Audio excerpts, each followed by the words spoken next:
Bonjour à tout le monde et bonjour à tous ceux qui nous rejoignent à cette émission de Coronavirus et nous.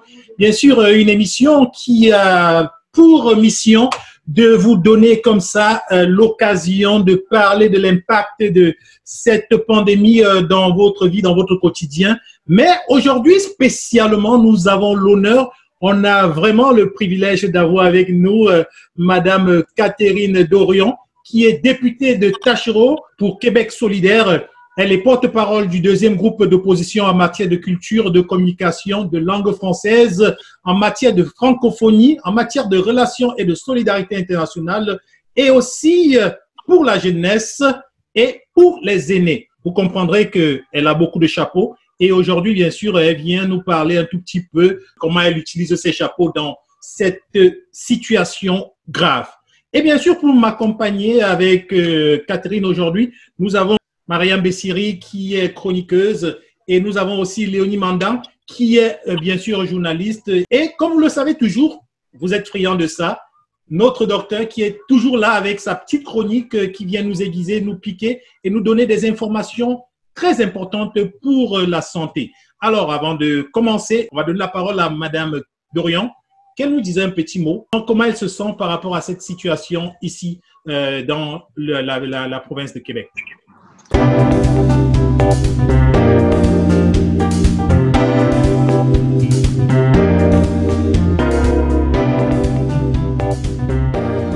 Salut tout le monde, contente d'être là. Je vous m'excuserez, je suis dans mon auto. Je suis entre deux commissions pour ma maman qui a 78 ans. Et je vis ça d'une drôle de manière parce que les députés, on reçoit plus de demandes de comté que d'habitude. Fait que avec mes trois guerriers au bureau de comté, on répond à tout le monde. Mais on passe nos journées sur le téléphone devant l'ordinateur à mettre les gens en contact, tout ça. Puis je m'ennuie de voir des vrais humains en personne. Une chance que j'ai mes enfants. Okay. En tout cas, alors merci quand même déjà de cette prise de parole qui brise la glace et nous permet de nous lancer. Alors, pour commencer, j'aimerais donner la parole au docteur pour qu'il nous donne sa petite chronique. Merci Florian, bonjour à tous nos auditeurs, téléspectateurs, bonjour nos co-panélistes. Moi aussi, je parle de ma voiture, donc excusez s'il y a un petit bruit à côté, on va faire ça rapidement. Aujourd'hui, je vais parler des tests de dépistage. Depuis que la pandémie a commencé, tout le monde craint une chose, c'est de se dire qu'il va être considéré comme positif, diagnostiqué du COVID-19. Pour diagnostiquer le COVID-19, ça prend un test de dépistage qui va détecter si on considère que vous êtes porteur du virus ou pas. Il existe plusieurs types de tests de dépistage qui n'ont pas tous la même valeur. Et souvent, on entend les gens qui vont dire, ben, pourquoi on fait un, pourquoi on ne fait pas l'autre? Je vais l'expliquer rapidement. Mais avant, je veux que vous reteniez 4 mots qui sont très importants pour la suite de mon explication. Premier mot, sensibilité. Deuxième mot, spécificité. Troisième mot, valeur prédictive positive. Quatrième mot, valeur prédictive négative. On a des tests qui sont dits des tests de dépistage rapides. Généralement, ce sont des tests de sérologie. Donc, autrement dit, ça veut dire quoi? On va prendre une petite goutte de sang, de votre doigt par exemple, et on va chercher des marqueurs sérologiques, comme une présence des anticorps par exemple. Ils sont capables de pouvoir détecter dans une boîte de foin tous les éléments qu'on recherche. Un peu comme si on lançait dans la mêlée et on vous dit, OK, il y a une foule foraine, il y a 100 personnes qui ont un t-shirt blanc, trouvez-nous ces 100 personnes. Ils vont ramener un nombre de personnes parmi lesquelles les 100 qui ont un t-shirt blanc sont à l'intérieur. Donc, c'est une très, très bonne sensibilité. Le problème, c'est que ce test n'a pas une très bonne spécificité. Ça veut dire sa capacité à pouvoir dire qui n'est pas malade. Donc, autrement dit, le test rapide va nous ramener 300 personnes, parmi lesquelles il y a les 100 qui ont la maladie, mais il y en a quand même 200 qui ne l'ont pas. Ce qu'on appelle des faux positifs. Et comme c'est des faux positifs, ça fait une mauvaise spécificité. On a des tests dits de confirmation, comme par exemple les tests de PCR, Polymerase Chain Reaction, ou en français, réaction en chaîne des acides nucléiques. En fait, ce test, il est extrêmement spécifique. Pourquoi? Parce qu'en fait, on utilise par des séquences de chauffage-refroidi, c'est capable de pouvoir sortir comme une sorte de signature, comme une sorte de carte d'identité qui est propre au virus. Donc, lorsqu'il le voit, on sait à 100% que c'est vraiment le virus. Si on ne le voit pas, on n'a pas le virus. Donc, ce stade est extrêmement spécifique, mais il n'est pas très sensible. Ça veut dire qu'il n'a pas la capacité à aller chercher tous ceux qui sont là dans le bottin, retrouver celui que l'on veut. Mais lorsque il dit que toi, tu es positif, on peut s'y fier. Donc, du coup, ça fait que ces tests n'ont pas le même usage. Le test de détection rapide, on va l'utiliser dans un cadre comme actuellement, où on est en pleine pandémie, à essayer de ratisser l'âge. L'intérêt, c'est d'écarter, de faire un premier screening, un premier tri. Tout ce que le test de détection rapide va dire que vous n'avez pas la maladie, comment c'est qu'il est hypersensible. S'il dit que vous n'avez pas la maladie, c'est que vraiment vous ne l'avez pas. Maintenant, s'il dit que vous avez la maladie, comme il n'est pas très fiable, donc il a une valeur prédictive positive très élevée, son excellente spécificité sera capable de confirmer, donc de dire effectivement si vous l'étiez ou pas. On a ce qu'on appelle des tests dits des tests d'orientation. Vous avez certainement entendu parler du scanner thoracique que beaucoup de cliniciens utilisent. Effectivement, pourquoi est-ce qu'on parle d'un test d'orientation?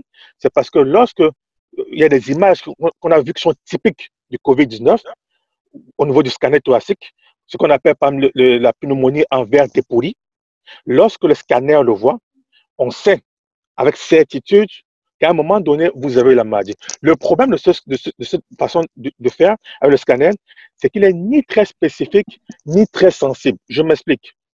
Ce n'est pas tous les patients qui vont avoir la lésion de type en verre dépoli.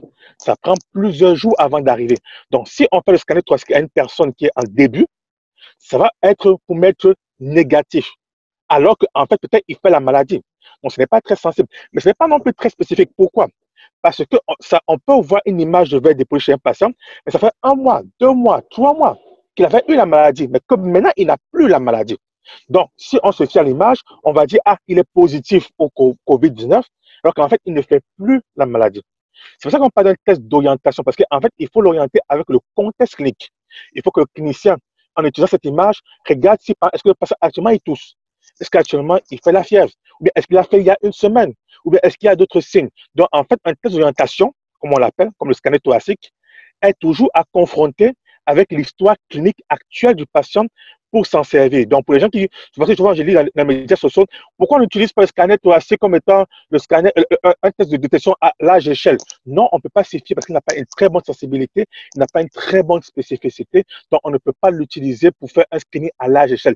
Il ne peut convenir que dans un contexte clinique d'orientation où chaque clinicien va utiliser son propre jugement pour pouvoir dire si la personne a le COVID-19 ou pas. Donc, pour conclure, en définitive, on a plusieurs types de tests. Chaque test a son utilité, a ses forces, a ses faiblesses, pour pouvoir faire donc pour pouvoir donc dire que vous avez le COVID-19, à ce peu que à vous, à une personne, on fait le test sérologique, à un autre, on fait le scanner, à un autre, on fait le PCR. Donc, il faudrait que les personnes c'est pas de se comparer à ce que les autres ont, et surtout, fiez-vous à ce que vous dit votre clinicienne. Ne partez pas en peur parce que vous avez un test différent de quelqu'un d'autre. Cela fait partie des us et coutumes. Et dernier point que je vais préciser, je vais terminer par là. On sait que le prélèvement nasopharyngé pour le test du COVID-19 demande, comme on dit, de faire vraiment un prélèvement nasopharyngé qui est 10 cm, vraiment, quand on introduit par la narine, et c'est vraiment en arrière de la luette. Il y a beaucoup de personnes qui font un prélèvement juste au niveau nasal et non pas au niveau nasopharyngé. Parce que pour faire vraiment au niveau nasopharyngé, c'est pas agréable du tout, en fait. Et en plus, il faut tourner l'écouvillon au moins pendant 10 secondes. C'est très important pour pouvoir prendre suffisamment de sécrétion afin d'analyser au laboratoire. Alors, si on ne prélève pas au bon endroit et si on ne fait pas le prélèvement pendant la bonne durée, forcément, ça va occasionner un nombre très important de faux négatifs et ça sous-estime l'effectivité de la contamination à la maladie. Super. Alors, merci pour cette chronique qui vient sûrement nous faire remarquer un point que nous n'avions pas toujours, auquel nous n'avions toujours pas prêté attention. Et j'ose croire que beaucoup de personnes le prendront plus au sérieux maintenant. J'aimerais donc éventuellement donner la parole à Léonie, qu'elle nous dise un peu sa lecture de cette situation pandémique généralement et aussi un tout petit peu professionnellement. Vraiment que ce soit un tout petit peu bref, s'il vous plaît. Mais merci beaucoup, Florent, et salut à tout le monde. Je suis très contente d'être là et merci pour cette invitation. Alors, moi, en tant que, je ne sais pas comment dire, québécoise, ma lecture de cette situation est quand même un peu triste parce que je dirais qu'on a été, même si le gouvernement a fait les choses ou a pensé avoir bien fait les choses, on a manqué un tout petit peu dans quelques domaines, notamment chez les aînés. Et aussi de colorer le Québec, de rassembler les conséquences qu'a pu engendrer cette crise. Bien vrai que beaucoup de choses ont été faites, c'est bien, on salue tout cela, mais il y a au-delà de cette crise ou au sortir de cette crise, les gens tiendront compte parce qu'on parle de deuxième vague et j'espère que ce qui s'est passé durant la première vague ne se répétera pas durant la deuxième vague qui, espérons, ne se produira pas. Ça, c'est ça. Voilà. Mais disons qu'en globalité, moi, je salue personnellement le travail du gouvernement. Je n'ai pas trop de critiques à faire. Je veux juste dire aux gens de prendre encore plus de précautions, de faire attention et d'être attentifs à ce qu'ils font ou à ce qu'ils disent. Les gens ont beaucoup été manipulés. Les médias nous ont manipulés. Il y a beaucoup de choses qui ne sont pas correctes, qui ont été dites dans les médias et qui ont affecté les citoyens, qui ont affecté les Québécois. Et ça aussi, il faut qu'on fasse attention à ça parce que les médias aujourd'hui jouent un rôle incontournable dans une crise comme celle-ci. On ne sait plus ce qui est vrai, ce qui est faux, ce qui est à prendre ou ce qui n'est pas à prendre. Mais ce qui est important, c'est de faire attention, de peser le pour et le contre avant de se lancer dans quoi que ce soit. Ben, écoute, merci beaucoup de cet avis. Et oui, il est vrai que les médias jouent un rôle très important. Et aujourd'hui, avec les médias sociaux, on se rend compte d'une prolifération de ces médias qui, en général, chacun dit ce qu'il veut et on ne sait plus qui croire. Mais d'une manière ou d'une autre, il faut faire attention à ce qu'on écoute et comment est-ce qu'on l'interprète.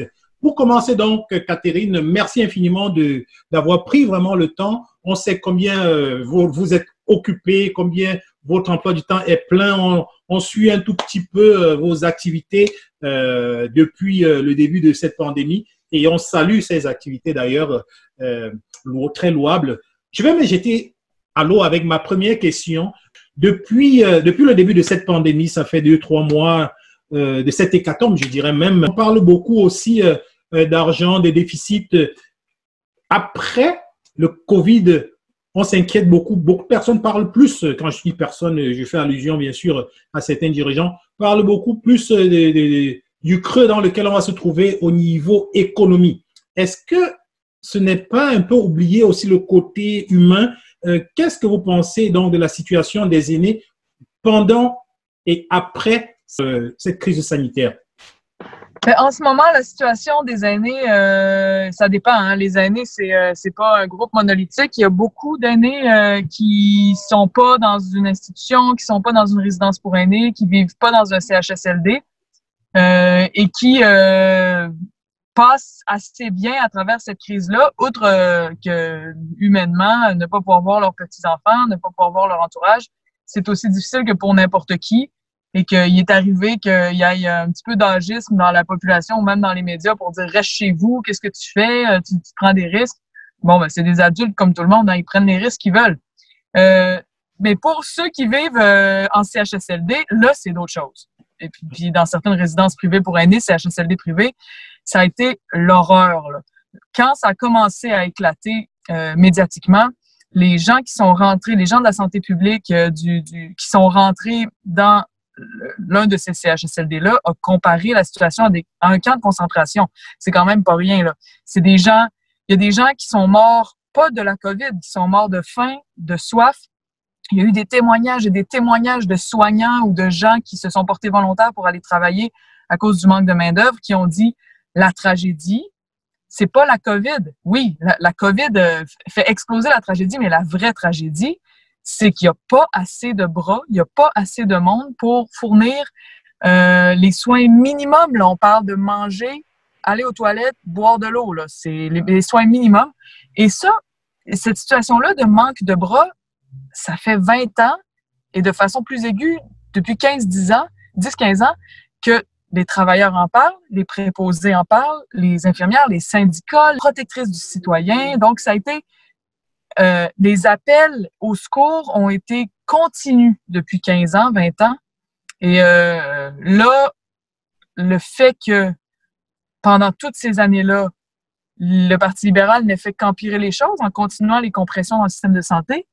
Et oui, même si la plupart des gens sont contents de comment le gouvernement actuel, la CAQ, gère la crise, faut pas oublier que ça fait 1 an et demi qu'ils faisaient rien non plus de ce côté-là. On a même demandé l'année passée qu'ils rehaussent le salaire des préposés aux bénéficiaires, ce qu'ils vont faire là, parce qu'ils se rendent bien compte qu'il y a personne qui veut aller travailler là.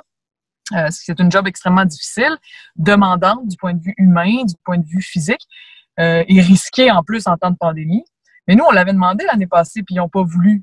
Il y a d'autres affaires qui se passent, comme récemment, c'est cette semaine, les 3 partis d'opposition ont demandé, on dit au gouvernement, vous savez, il y a beaucoup de demandeurs d'asile, de sans-papiers, qui sont là en train d'aller prêter main forte dans les CHSLD aujourd'hui. Ils prennent soin de ces gens-là et qu'on demande au fédéral d'accélérer leur statut vers un statut de résident permanent. Et le gouvernement a dit non. Comme si on n'avait pas besoin de bras. Tu sais, c'est une non-reconnaissance de cette chose-là. Alors, il y a des choses qui sont bien, puis je veux pas juste rentrer dans le gouvernement, mais on a une classe politique qui, depuis 20 ans, y compris le gouvernement au pouvoir, qui, depuis 20 ans, pense que puisque ces aînés-là qui vivent en institution ont pas de voix, ils ont souvent des problèmes physiques trop grands, des problèmes cognitifs, ou très peu de proches qui vont prendre leur défense, ben c'est pas grave qu'on les mette dans une situation de plus en plus désespérée parce que personne va s'en rendre compte. Mais là, ce qui arrive, c'est que là, il est arrivé une grande crise, mais une plus petite crise aurait aussi dévoilé l'extrême fragilité de ces lieux-là. Fait que ça fait mal de voir qu'on est rendu à un point où on a abandonné autant de gens vulnérables qui ont bâti le Québec, qui ont travaillé dans des jobs essentiels comme celles qu'on honore aujourd'hui, les livreurs, les préposés, les gens dans les épiceries, tout ça. C'est ces gens-là qui se retrouvent là, puis qu'on dit, ben maintenant que t'es plus bon pour faire rouler l'économie, puis que t'as plus de voix pour te plaindre, tant pis pour toi. Tu sais, d'un point de vue éthique, moral, humain, je pense que ça fait mal à tout le monde de se rendre compte de ça. Donc, merci vraiment de ces détails-là. Cependant, j'ai pas eu la réponse au deuxième point de ma question qui était l'après. Oui. Oui. Bon, nous autres, cette crise-là fait émerger des problèmes qui sont là depuis toujours. Donc, puisque ces problèmes-là sont là depuis toujours, il faut penser à ce qu'ils ne continuent pas dans l'avenir. Nous autres, avec Gabriel Nadeau-Dubois et notre recherchiste, on a déposé un plan de soins aux aînés, de soins de longue durée, en fait. Québec fait exception dans le monde occidental par rapport aux soins à domicile. C'est-à-dire que nous, dans les soins de longue durée aux aînés au Québec, la portion du budget de soins de longue durée aux aînés qui va aux soins à domicile, c'est seulement 15 %. Tout le reste va à l'institutionnalisation. Dans d'autres pays, c'est 75 %, 43 %, 55 % selon les pays. Et ça coûte vraiment cher un aîné à l'État, un aîné en CHSLD. Ça coûte environ 100 000 $ par année. On peut en faire un maudit du millage avec 100 000 $ par année en soins à domicile. Et il y a beaucoup de monde qui voudrait pouvoir rester à domicile si leur perte d'autonomie n'était pas si lourde pour leurs proches. Donc, nous, ce qu'on a pensé, c'est qu'il faut inverser ça. Au lieu que ce soit 15 % du budget qui est aux soins à domicile et tout le reste soit avalé par un système qui est brisé, qui produit de la souffrance, de la culpabilité chez les proches, qui, bref, est vraiment pas bon, d'inverser ces pourcentages-là et de dire, on va donner une allocation, quelques crédits d'impôt, ou enlever la lourdeur bureaucratique de ça. Vous recevez une allocation, mais les proches aidants n'ont pas juste besoin d'argent. Ils ont besoin d'appui, ils ont besoin de gens à domicile qui viennent donner des soins, qui viennent donner des bains, qui viennent vérifier la santé de leurs proches qui est en perte d'autonomie. Donc, les soins à domicile, c'est ça. C'est de fournir du personnel de la santé qui va dans les maisons beaucoup plus qu'aujourd'hui, beaucoup plus accessible, beaucoup plus souvent, beaucoup plus soutenant.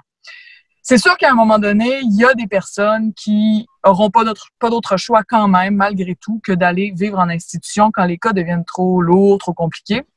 Et pour ceux-là, nous, on proposerait de transformer les CHSLD qui existent aujourd'hui et qui sont menés par les grosses machines du CIUS, qui sont très loin de leurs gestionnaires, qui sont des énormes bateaux où la souffrance se perd, les appels à l'aide se perdent. On voudrait transformer ça en ce qu'on appelle des résidences locales de soins, des microstructures d'habitation qui seraient gérées par une majorité de personnes aînées, incluant des proches des gens qui sont hébergés là, des gens qui sont hébergés là, des citoyens du quartier. Donc, bref, une gestion qui serait assurée par les gens qui aiment ceux qui vivent dans la résidence locale de soins. Et là, c'est complètement un autre modèle que celui où c'est la grosse machine, puis il faut se rendre jusqu'au ministère pour avoir le moindre changement et qui a rendu ce système-là complètement inhumain. Donc, ça résume notre plan. Merci bien. Là, je suis vraiment plus éclairé et puis merci pour ce plan qu'on espère sera peut-être mis en branle une fois qu'on aura traversé cette situation. Et parlant de situation, je vais inviter notre chère Mariam de nous illustrer avec une question pour vous. Mais en fait, moi, je t'écoutais, Catherine, puis tu sais, je repense un peu parce que là, on a été comme plongé dans une situation tout à fait inédite et inusitée, puis on courait toutes et tous comme des poules sans tête partout, puis on savait pas quoi faire, puis petit à petit, on met en place des choses et là, on commence à réfléchir. Quelques semaines déjà, que la majorité des morts se faisait dans une tranche de population plus âgée, que ça se faisait dans les CHSLD, qu'il y avait quand même des signes annonciateurs d'une catastrophe humanitaire, je ne sais pas comment la qualifier, qui se passait là, mais la réponse a vraiment tardé. Puis après, je regardais les commentaires sous les articles sur Internet et tout ça, puis je voyais qu'il y avait des personnes qui criaient, ben là, confinez-les, déconfinons-nous, si c'est juste les vieux qui meurent, pourquoi est-ce que nous, on doit subir ça, ce genre de choses, des jeunes ne meurent pas. Puis après, je regardais ça, puis en fait, à un moment donné, j'ai appris quelque part sur Radio-Canada, je pense, qu'au Québec, on a le taux de placement des aînés le plus haut au Canada, quasiment. Et là, on a commencé à entendre parler des CHSLD privés, entre autres, le premier, c'était Errant, si je me rappelle bien, et de la catastrophe qu'il y a eu là-dedans. Puis là, j'ai commencé à me poser la question, mais est-ce que le Québec n'aime pas ses aînés? C'est comment on en est arrivé là? Est-ce qu'on a perdu cet amour-là des aînés? Est-ce qu'on a perdu que les personnes âgées et aînées ont dans une société, à quoi ils servent? Est-ce qu'on a dévalorisé tellement ce qu'ils constituent pour nous pour en arriver là? Est-ce que le coronavirus, c'est juste il a juste fait qu'enlever le couvercle sur quelque chose qui existait déjà de ce côté-là? J'aimerais bien t'entendre là-dessus parce que ça fait partie de tes charges, les aînés. Mais oui, ça, c'est une question, ça serait une question pour des sociologues. Tu sais, qu'est-ce qui nous est arrivé? Pourquoi pourquoi on a accepté que cette situation-là arrive? Tu sais, c'est pas juste, il y a 20% de nos aînés qui sont dans des CHSLD comparé à peu près, là, j'ai pas le bon chiffre exact, mais à beaucoup moins ailleurs au Canada et dans d'autres communautés. Quand on va dans les communautés autochtones, c'est personne qui est placé, là. C'est personne n'est placé. Fait que t'as vraiment quelque chose qui est culturel, qui est arrivé à un moment donné dans notre histoire, puis qui est, qu'est-ce qui fait que on est différent des autres d'une aussi poche manière, là, parce que c'est triste. Puis on perd du point de vue humain, l'intergénérationnel, tu sais, je veux dire, c'est toute la vie, là. Nous ne sommes que transmission, là, d'un point de vue culturel, identitaire, tu sais, tout vient de là. Fait que, mais le fait que là, si je m'improvise sociologue pendant quelques minutes, là, disons que moi, j'ai l'impression qu'on a eu une histoire où, je parle au on, même si je n'étais pas là dans les années dont je vais parler, mais on a eu une histoire où la religion au Québec était très politique. Et comme toutes les fois que la religion devient très politique, elle utilise, elle devient très écrasante. Tu sais. Le pouvoir est maintenu par la foi, la croyance, au lieu que la foi, la croyance soit une émancipation spirituelle, un mode de vie spirituel, ça devient un mode d'oppression. Comment? Ça devient de la peur aussi. Ouais, puis un mode de pression aussi, tu sais, on va contrôler une population, tout ça, mais c'était le politique qui était dégueu un peu dans l'Église catholique au Québec, puis il y a eu des horreurs, on connaît l'histoire des pensionnats, on connaît l'histoire des femmes qui se faisaient pousser dans le dos pour être des machines. Toutes les horreurs étaient là, mis ensemble pour que au Québec, alors que c'était beaucoup plus soft dans les lieux protestants, le protestantisme était mieux, donc anglophone au Canada, aux États-Unis. Puis j'ai l'impression que dans la cassure qu'il y a eu pour se libérer de ce joug-là qui était trop écrasant, il y a eu une explosion de joie, de la Révolution tranquille, de créativité, tout ça. Mais il y a eu un rejet total de ce qui était là avant. C'était juste un symbole de la grande noirceur, tu sais, juste les mots qu'on a donnés aux époques, tout ça, tu sais. Plus rien, on voulait plus rien savoir. Puis je pense qu'avec ça, cette génération-là qui a fait de la Révolution tranquille a un peu a coupé les ponts. Comme n'importe quelle jeune personne de 20 ans qui a eu une enfance un peu abusive va devoir le faire. Là je m'improvise vraiment sociologue. Je dis peut-être n'importe quoi, c'est vraiment mon 2 cents. Là. Mais fait que là, j'imagine que quand tu as rejeté ton passé puis que tu deviens vieux toi-même, plus tard, tu te dis, ben je peux pas exiger de mes enfants qui prennent soin de moi. Je veux pas être un poids.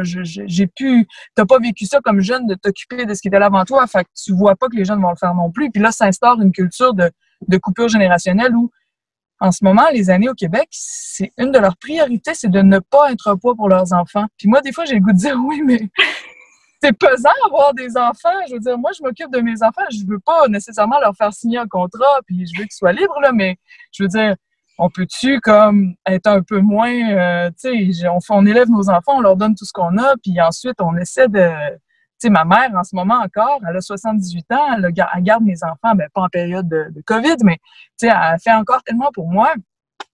J'aimerais pouvoir lui rendre le 10e de ce qu'elle a fait pour moi, tu sais, mais c'est ça. Donc on a comme un chemin à l'envers à faire, un retricotage à faire entre les générations.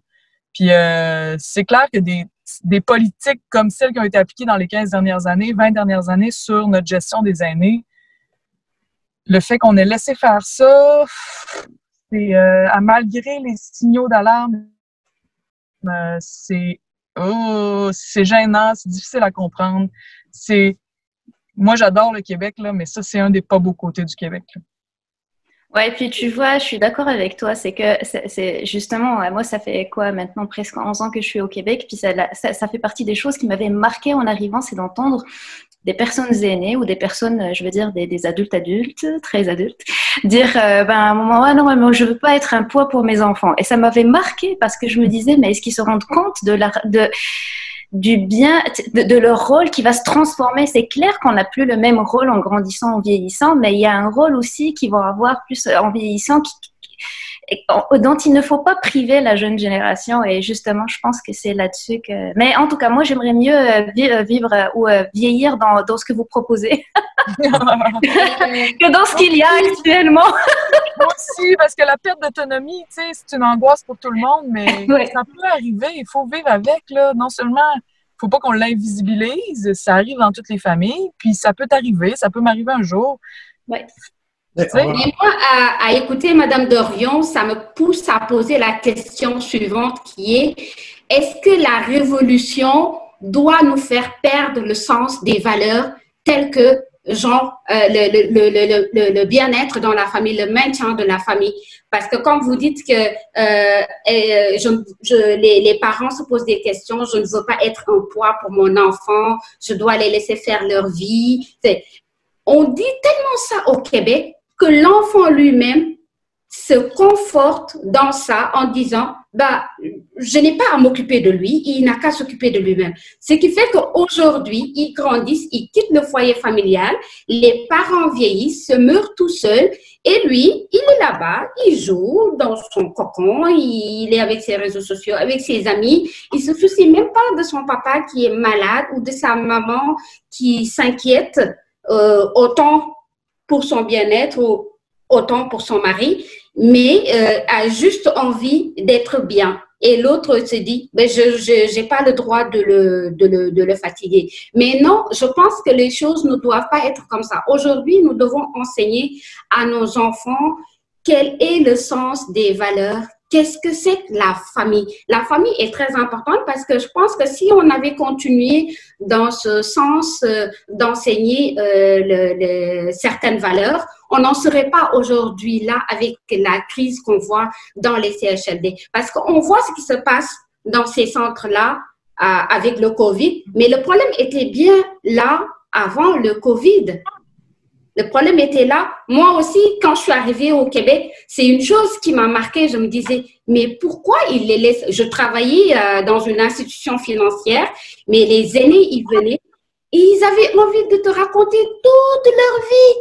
Qu'ils sortaient les poubelles, qu'ils sortaient le chat, qu'ils allaient seuls à l'hôpital. Tu savais pas comment se débarrasser et tu avais en même temps envie de les écouter tellement ils faisaient pitié. On était pris dans l'embarras. Mais tout ça, tu te dis, où sont les enfants? Ils se disent, ah, ma fille habite à quelques heures de chez moi, mais je la vois une fois dans l'année. Ah, scandale. Mais comment ta fille peut habiter à 2 heures de chez toi et que tu la vois une seule fois dans l'année, genre le soir de Noël? C'est un peu catastrophique quand même. Je pense qu'aujourd'hui, cette crise doit nous pousser à revenir à certaines valeurs, à revisiter certaines valeurs et à prioriser aussi certaines valeurs. Parce que aujourd'hui, ce qui se passe chez les aînés est carrément désastreux, c'est pitoyable, c'est honteux pour le Québec, en tout cas. La question? C'était une réaction ou c'était une question? Ben, je pense qu'on est rendu en mode discussion. Exactement, c'est ce que je constate. Mais moi, non, je suis d'accord avec vous. Puis, tu sais, on a l'impression, on dit, ces enfants-là qui trouvent ça normal de voir de pas vraiment être dans l'entourage de leurs parents quand leurs parents vieillissent. On a l'impression que c'est des bébés gâtés. En même temps, cette culture-là était déjà là quand ils sont arrivés. Fait qu'ils voient ça normal, ils se posent pas trop la question, jusqu'à aujourd'hui peut-être. Parce que là, j'ai vu beaucoup de messages de gens qui disent « Jamais mes parents iront en CHSLD », mais ce qui est positif. Mais mais en même temps, ils perdent au change quand même parce que ce mode-là de vie fait que, oui, pendant que tu fais ta carrière, tu fais tes enfants, puis que tu t'occupes pas de tes parents, tu as une charge en moins, mettons. Mais plus tard, quand tu vas être vieux, toi non plus, tu n'oseras pas demander, tu vas te sentir tannant vers tes enfants, tu n'oseras pas faire partie de sa vie. Tu vas avoir l'impression d'être un poids. On reproduit ce qu'on a vu, tu sais. Fait que moi, j'ai eu la chance de vivre, puis je pense que d'autres mondes ont vécu aussi au Québec qui parlent de plus en plus. J'ai eu la chance de vraiment, je connaissais mon grand-père, mais je l'ai vraiment rencontré avec un grand R là, quand puis c'est grâce à elle parce que ma mère gardait aussi mes enfants qui étaient jeunes. J'étais tout le temps rendue chez elle. Et là, je me suis mis à voir mon grand-père plus. Puis quelle rencontre, tu sais, d'une richesse vraiment incroyable là, que j'oublierai jamais, jamais, jamais, jamais. Là, c'est là. Puis que ma mère ait fait ça, pour elle, c'était un peu une forme de sacrifice, même si pour elle, c'était naturel. Elle disait jamais j'imaginerais mon père dans un mouroir. Mais maintenant, je peux pas m'imaginer faire ça différemment avec elle, tu sais. Donc, le sacrifice qu'elle a fait, dans un sens, ça me donne l'exemple à moi, sa fille, de le faire aussi. Puis tant mieux pour moi, parce que mes filles vont voir ça. Mes filles sont très proches de ma mère, et quand moi, je vais être vieille, ben ils vont m'avoir vu, moi, prendre soin de ma mère. Puis, tu sais, le fait de prendre soin les uns des autres, ça te ramène, mais c'est à recréer. C'est comme une culture qui a été asséchée, un jardin asséché de l'intergénérationnel, qu'il faut tranquillement réarroser, prendre soin de ce qui pousse. Puis ça va être un long travail parce que c'est pas juste politique, c'est culturel, c'est sociologique, c'est historique. Ouais, on a du travail devant nous. Alors, le travail devant nous, c'est certain que ça va prendre beaucoup de temps, mais avec un peu plus de volonté et cette prise de conscience qu'on a l'impression que ça se passe après cette pandémie, on espère qu'on y arrivera et nous, on vivra pour voir ces changements-là. Donc, je vais laisser le docteur poser sa question. Yannick, ton micro est fermé. Oui, là, vous m'entendez? Oui. Oui. Quand je disais, Madame Boudorion, je suivais avec beaucoup d'intérêt votre présentation et votre exposé. Ma question, quand même, vient de ce point suivant. Vous avez dit qu'ici au Québec, si les jeunes ont été tellement touchés, c'est parce qu'on est une population qui avons délaissé la religion catholique et les traditions et que nous sommes une population très âgée. Autant si je prends le cas de l'Italie, par exemple, l'Italie, c'est un pays qui a la plus vieille population en Europe, qui a encore une forte tradition catholique, mais qui a été pourtant très fortement touché. C'est un pays où il n'existe quasiment pas de maison pour personnes âgées. Les personnes âgées vivent ce qu'on appelle des maisons intergénérationnelles, donc sous le même toit que leurs enfants et leurs petits-enfants, mais c'est l'un des pays qui a été plus durement touché en Italie. Si je prends à l'autre exemple, un pays comme le Japon, qui a une population qui est la plus âgée sur la planète, donc juste devant le Québec, eux aussi ont un système de maisons pour personnes âgées là-bas, un peu comparable au système québécois, mais pourtant, ils ont eu très, très peu de cas de personnes infectées et encore très peu de morts par million d'habitants. Alors, est-ce qu'au Québec, il n'y a pas plutôt à la base un problème structurel sur le plan de la santé ou alors un problème de stratégie sur le plan sanitaire qui expliquerait d'abord et avant tout pourquoi est-ce que les aînés sont davantage touchés? Je suis pas au centre du combat là, avec le docteur Arruda et tous les ministres et tout ça. Là, je suis pas au centre de la santé publique pour dire ce qu'il en est vraiment, mais je sais que le problème structurel, il est documenté. Là, je parle de problème structurel, c'est le sous-financement dans le système de santé en général, l'organisation en énorme méga structure avec très hiérarchisée ou bref, c'est tout le travail du docteur Barrette, là, les compressions en santé, le fait c'est ça, de tout mettre ensemble en laissant peu de décisions sur le terrain et toutes les décisions très haut dans la hiérarchie. Donc, ce problème-là structurel aussi de manque de main-d'œuvre qui est là depuis vraiment longtemps, qui n'a jamais été réglé, il est manifeste. Il est documenté, il est réel, il est intense et on a vu là, ce qui est arrivé dans les CHSLD, mais on a vu aussi l'an dernier et encore cette année ce qui arrive avec la DPJ, il y a énormément d'institutions publiques qui ont été tellement fragilisées et de services publics qui ont été tellement fragilisés qu'ils sont tous en train de s'écrouler et de pourrir sous nos yeux, puis que même si on n'est pas capable de se retourner sur un DICEN pour dire « Oh! On a un besoin immédiat, vite, mettons ça en action. » Mais non, la machine a été détruite, ça tient plus debout. Fait qu'elle réagit pas bien. Ça, je pense que c'est vraiment manifeste. Après ça, dans la gestion de la crise, je pense qu'il est trop tôt pour le dire. En tout cas, je suis pas au centre je suis pas dans le war room là pour dire les décisions qui ont été prises sont mauvaises. On aurait dû, par exemple, mettre les masques dès le début ou s'assurer que que les préposés ne bougent pas d'une institution à l'autre. Là, il y a beaucoup de choses qui vont être étudiées plus tard, on pourra mieux comprendre. Donc, avec cette belle réponse, je vais tout simplement relancer avec ma deuxième et dernière question sûrement. Est-ce que vous ne croyez pas avec cette situation qui s'est passée, on a vu l'élan de solidarité et de générosité de plusieurs artistes et d'ailleurs, le monde artistique s'est vraiment mis ensemble pour pouvoir pousser, donner de l'espoir. Comment est-ce que vous voyez, ou alors comment vous entrevoyez la culture comme étant l'un des piliers de relance de cette économie-là? Est-ce que vous pensez qu'elle va plus perdre de la vitesse ou bien prendre de l'importance dans la relance? Il va y avoir des courants. On a un gouvernement au pouvoir qui n'est pas très sensible à la culture, malgré ce qu'il en dit. Là, les échos sur le terrain et tout ce qu'on voit, c'est pas fameux. Donc, moi, j'ai un peu peur. Je pense que ça pourrait être considéré, la culture, comme un luxe. On n'a pas d'argent pour ça. Et ça serait une grave erreur parce que la culture, les festivals, le patrimoine vivant, les spectacles, tout ça, c'est extrêmement bon pour l'économie locale. Quand tu as quelque chose qui se passe dans la rue, tout le monde se retrouve là, puis c'est là que l'économie fonctionne, c'est là que les gens vont au restaurant, s'achètent des choses, c'est extrêmement lié à l'économie locale, contrairement à d'autres types de choses qui vont plus favoriser les grandes compagnies multinationales qui sont pas au Québec, là. toutes les petites entreprises, tous les petits commerces, toutes les petites initiatives fonctionnent bien quand la culture est forte. Et ça, on pourrait vraiment faire un beau move politique si on décidait d'investir dans la culture parce que, les artistes, la plupart, sont pas très riches, donc leur argent va rester au Québec. Ils vont dépenser directement autour d'eux. En plus, ils attirent des moments, des rassemblements, qui font aussi rouler l'économie locale. Fait que, puis il y a énormément de choses qu'on pourrait faire. Là, il y a des choses...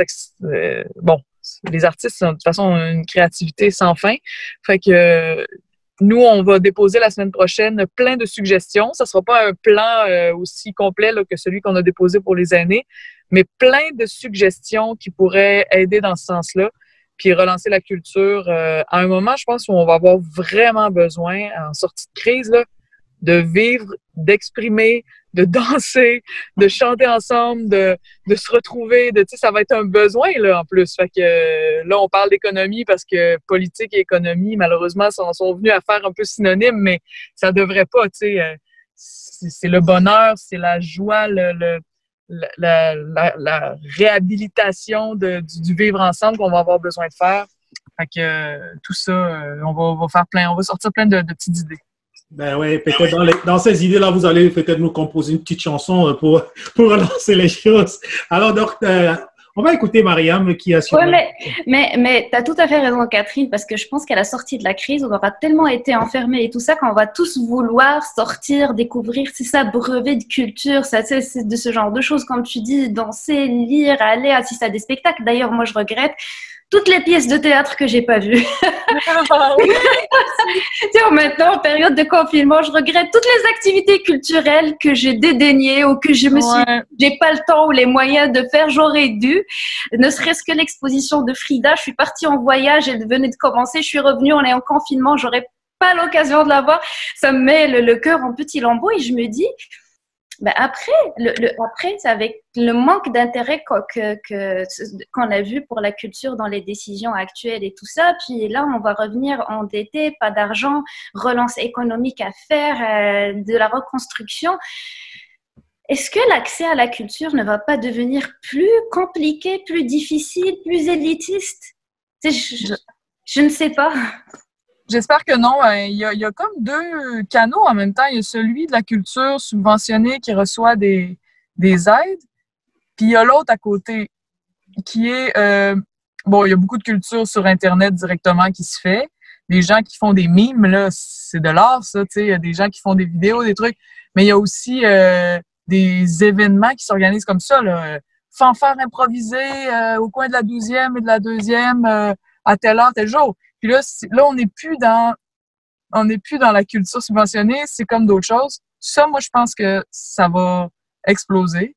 Mais je voudrais qu'un ministère de la culture soit capable, québécois, soit capable de dire qu'est-ce qu'on fait pour que cette force-là qui est innée, là, qui sort directement du peuple,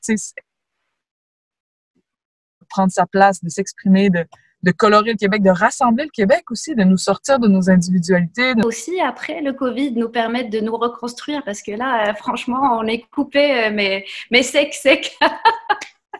Ouais, on fait pitié un peu. En tout cas, on va s'en sortir. Léonie, est-ce que vous aurez quelque chose à rajouter à ça, une question?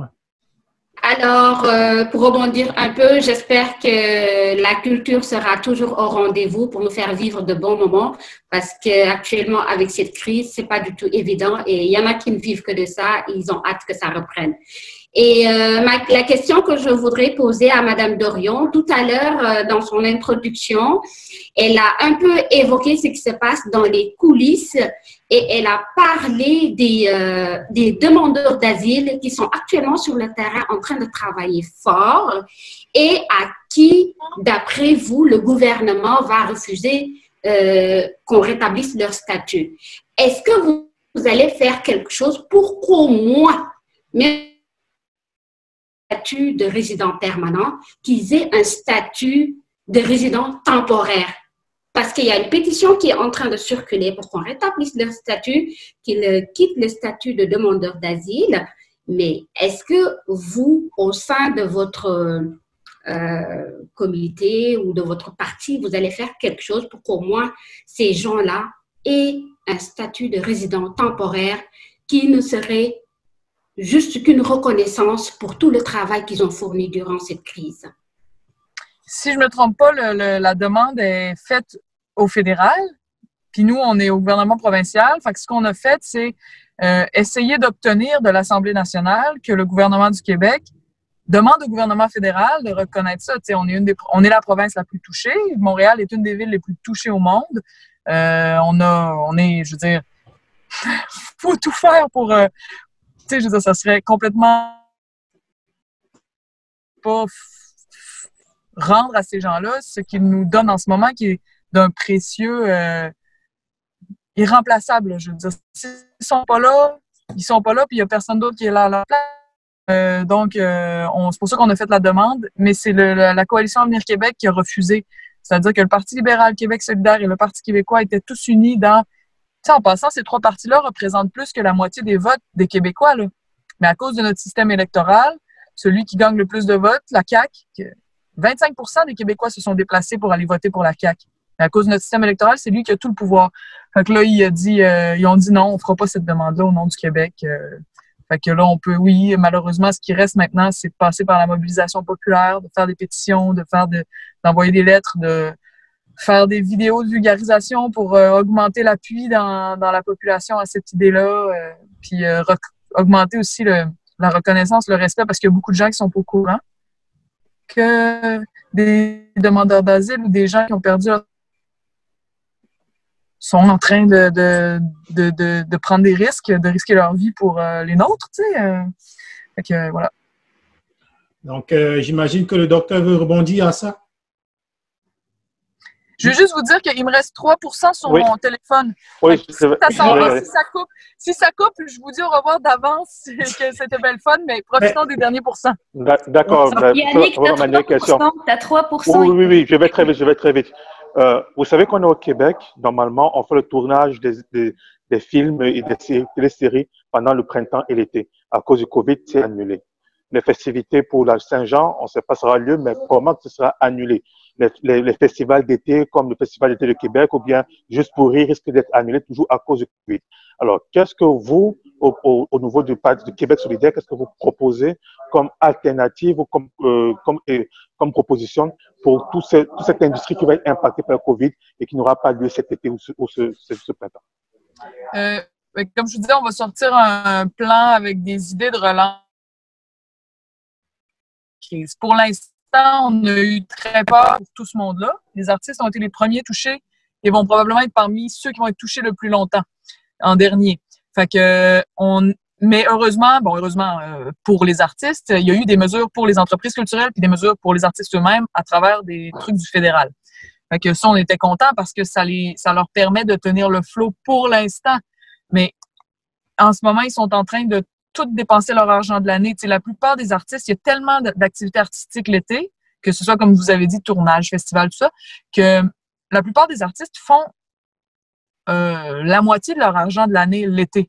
Puis ils vivent après sur leur coussin en étalant un peu plus les contrats. Là, il n'y aura pas ça. Fait que quand l'argent du gouvernement fédéral va cesser, la PCU, ils vont se retrouver avec plus rien. Tu sais. C'est comme une job saisonnière sans chômage saisonnier. Fait que on est en train d'imaginer qu'est-ce qui pourrait faire en sorte que même si on n'est plus, une fois la crise sanitaire passée, même si on n'est pas dans la bonne saison, comment on pourrait faire pour que l'art et les artistes travaillent et que l'art soit partout, tu sais. C'est un peu ça ce sur quoi on est en train de plancher. Donc, j'aimerais déjà vous remercier pour tout le temps que vous avez pris. On va prendre le risque d'un dernier mot chacun, très bref, en espérant que le 2% qui reste nous permet de clôturer cette rencontre-là. Je vais commencer avec je vais commencer bien sûr avec Madame Dorion. Mot de fin, s'il vous plaît. Merci à tous. Ce fut bien agréable depuis mon auto. Je vais continuer mes commissions pour ma maman. Je vous souhaite de la chance, du bonheur, de la résilience et dans tout ce malheur de trouver quelques pépites de réflexion et de profondeur qui vont vous rester après la crise. Merci beaucoup. Merci pour ces souhaits. On va continuer directement avec Mariam, s'il vous plaît. Bah oui, moi aussi, je vous souhaite des pépites de réflexion. J'aime ça. Des pépites de réflexion et des pépites de réflexion aussi pour aller voir comment on pourrait donner un peu plus d'amour à nos aînés, comment on pourrait rétablir leur place dans la société, le « on » incluant moi-même, parce que là, c'est des pépites de réflexion que je me fais aussi pendant ce temps de la Covid, et voir aussi ce retour à ce qu'on appelle la normale, ou la normale après, comment on le voudrait, parce que c'est quand même une chance. Dans tout ce malheur, on a quand même une chance unique de pouvoir réfléchir, de pouvoir déterminer par la suite qu'est-ce qui n'a pas marché, puis pouvoir faire le bilan et exiger des choses, parce qu'il va y avoir des exigences, puis il va y avoir des bilans à faire à la fin, puis la voix populaire doit se faire entendre. Merci, merci pour toutes ces belles paroles. Bien sûr, Léonie, bien sûr, est-ce que vous avez un mot de fin, très rapidement? Micro, micro, micro, le micro, le micro, le micro, le micro. J'ai oublié que je l'ai fermé. C'est une belle réaction. Mais je veux dire que juste au-delà de cette crise, j'espère qu'après des réseaux de solidarité vont continuer d'émerger partout dans le Québec et dans le monde, parce qu'actuellement, il y a de belles actions qui sont en train de se faire. J'espère que ça va continuer, que nous attendrons pas seulement qu'il y ait des crises pour être solidaires. Continuons de l'être en tout temps, à tout moment et partout. Et j'espère que avec la culture, les artistes reviendront pour nous faire plaisir. On va espérer tout ça. Alors, docteur, pour terminer, un mot de fin rapidement. Une expression chez nous dit souvent que la culture nous reste lorsqu'on a tout perdu. Je me demande ce qui peut bien nous rester, même si on perd aussi la culture. On a beau dire que la culture est importante, mais peut-être aux yeux de certains décideurs, ce n'est peut-être pas un service essentiel. Ont-ils raison, ont eu tort? À chacun de juger. Ayant tort, Yannick, je te le dis. Ouais, ayant tort. C'est ceux qui ont tort. Alors, moi, pour terminer, j'aimerais vraiment encore une fois de plus remercier grandement Catherine. Merci infiniment pour le temps que vous nous avez donné malgré votre emploi du temps. Et puis, je veux dire aussi merci infiniment à Mariam qui a pris un peu de son temps de boulot pour venir nous accompagner. Je veux aussi dire merci à, bien sûr, Léonie. Et bien sûr, j'espère que sa compagnie, la communication Forman, va aller de l'avant malgré cette crise. Et quant au docteur, merci infiniment. Je vais vous souhaiter une bonne fin de journée et on va se quitter comme d'habitude sur un peu de musique. Au plaisir de se revoir. Bye bye. Au revoir. Bye.